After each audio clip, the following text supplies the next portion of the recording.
Hi guys, welcome to our channel. నేను మీ విజయ్. ఈరోజు మన వీడియోలో కొన్ని ఇంట్రెస్టింగ్ ఫ్యాక్ట్స్ గురించి మనం మాట్లాడుకుంటున్నాం. అది ఏంటంటే 18 నుంచి 27, 30, 45, 40, 80, 60 వరకు ఉన్న ఏజ్ పర్సన్స్, మేల్ అయినా ఫీమేల్ అయినా, ఈ మధ్య చాలామంది అయితే స్మోక్ అనేది చేస్తూనే ఉన్నారు, సిగరెట్స్ అనేవి తాగుతూనే ఉన్నారు. ఇలాంటి సిగరెట్ ప్రేమికులకు మన గవర్నమెంట్ అయితే బిగ్గెస్ట్ షాక్ న్యూస్ ఇచ్చింది. ఫిబ్రవరి 1 నుంచి విపరీతమైన జిఎస్టీ దానిపైన విధించింది. సో ఒక సిగరెట్ 18 రూపీస్ ఉంటే అది దగ్గర 87-70 రూపీస్ అవుతుంది.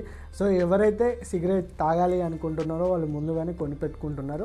సో ఇక్కడ టాపిక్ వచ్చి అయితే సిగరెట్ గురించి అయితే కాదు గైస్. నేను ఒక విషయం చెప్పాలనుకుంటున్నా ఏంటంటే, సో ఇలా విపరీతంగా రేట్లు జిఎస్టీ పెంచడం వల్ల గవర్నమెంట్కి అయితే వచ్చే లాభం ఉంది. కాకపోతే అడిక్షన్ అనేది మనల్ని కిల్ చేస్తుంది. సో సిగరెట్కి కానీ, మందుకు కానీ, ఇంకా వేరే విధమైన పాన్ మసాలాకి కానీ బానిసగా ఉంటే మన బతుకుని మనం మార్చుకోలేము. అది అడిక్షన్.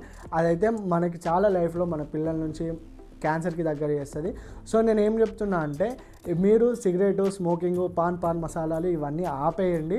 సో గవర్నమెంట్ అయితే ఈ విధంగా ఛార్జెస్ పెంచింది. సో మిడిల్ క్లాస్ పర్సన్కి సిగరెట్ దొరకడం కూడా బంగారం అయిపోతుంది. సో బంగారం కంటే వాల్యుబుల్గా ఇప్పుడు ఎవరైతే సిగరెట్ తాగుతున్నారో ఆ స్మోకర్స్ అందరికీ సిగరెట్ అనేది ఫిబ్రవరి 1 నుంచి అవైలబుల్గా ఉన్నా వాళ్ళకి కొనేంత స్తోమత అయితే ఉండదు. సో గాయస్, ఈ విషయం నేను చెప్పడానికి మెయిన్ రీజన్ ఏంటంటే, సో రీసెంట్గా ఒక షాప్లో దొంగతనం జరిగింది. ఏ విధమైన దొంగతనం అంటే, బంగారం కాదు, డబ్బు కోసం కాదు, బట్టల కోసం కాదు. ఈ దొంగతనం ఎంత ఆశ్చర్యంగా ఉందంటే, నేను చదివిన తర్వాత నాకు ఎంత నవ్వుకున్నా అంటే, ఒకసారి మీకు ఆ వీడియో ప్లే చేస్తా చూడండి.